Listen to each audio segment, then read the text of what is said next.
J'ai commencé la course au large parce que ça me procurait beaucoup de plaisir de voyager et de partir un peu à l'aventure personnelle et l'aventure sur l'eau. C'est vrai que l'IMOCA, ça permet de retoucher ça du doigt d'une manière très forte.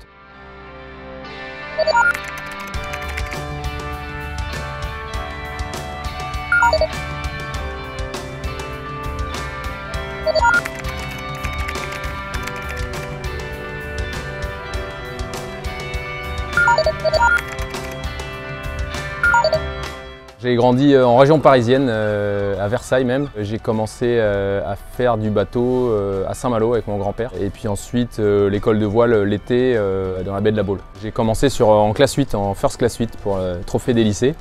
Donc j'ai fait ça plusieurs fois. Et puis sur le Tour de France à la voile, donc Jod 35 et même 30. Donc ça c'était vraiment les débuts.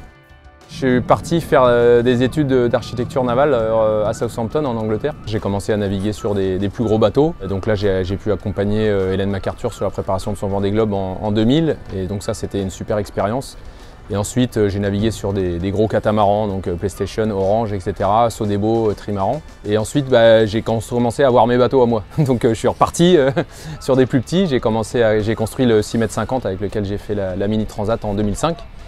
Et puis ensuite j'ai construit un classe 40 donc, que j'ai eu pendant 5 ans, avec lequel j'ai fait plusieurs traversées de l'Atlantique. Et puis enfin en 2012 j'ai basculé sur l'IMOCA, donc 60 pieds, 18 mètres 28, et puis sur mon premier Vendée Globe. Et donc c'est vrai que maintenant j'ai la chance de continuer à naviguer sur des gros bateaux. C'est vrai que c'est des bateaux très techniques aussi.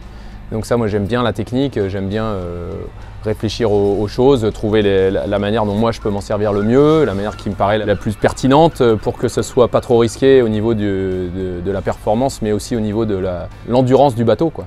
Donc tout ça, ça me plaît beaucoup. C'est des bateaux qui vont plus vite aussi parce qu'ils sont plus grands et c'est sûr que de manœuvrer des bêtes de cette taille-là tout seul, c'est forcément un challenge et ça c'est excitant.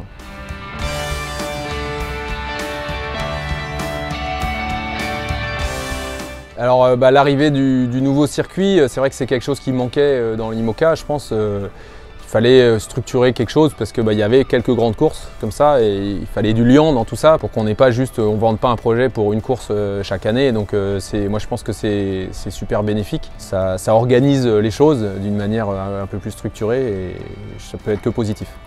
Je pense qu'effectivement pour avoir du public, il faut être près du public. Soit il faut être très bon en envoi vidéo, donc avoir sur les courses en solitaire, raconter une histoire et partager. Après sur les courses qui peuvent être éventuellement en équipage, être dans des stades nautiques où les gens peuvent voir les bateaux évoluer, ce qui est assez compliqué, quoi.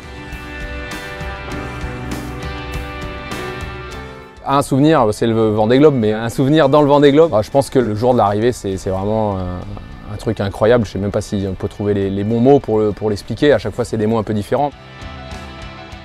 Le moment aussi où j'ai réussi à gérer ma plus grosse avarie, donc à quelques jours de l'arrivée, là, j'ai eu 3 jours de grosses galères et après là, donc j'étais vraiment très très bas mentalement, physiquement, et je faisais demi-tour, donc je m'éloignais de la ligne d'arrivée, donc c'était vraiment très dur à gérer et je n'arrivais pas à trouver de solution. Et là, au moment où j'ai trouvé une solution, c'est juste incroyable le sentiment qu'on a de réussir à gérer une situation assez désespérée en solitaire sur des trucs qui sont quand même assez lourds, assez conséquents. Et là, de remettre l'étrave vers la ligne d'arrivée, c'était un sentiment incroyable, quoi.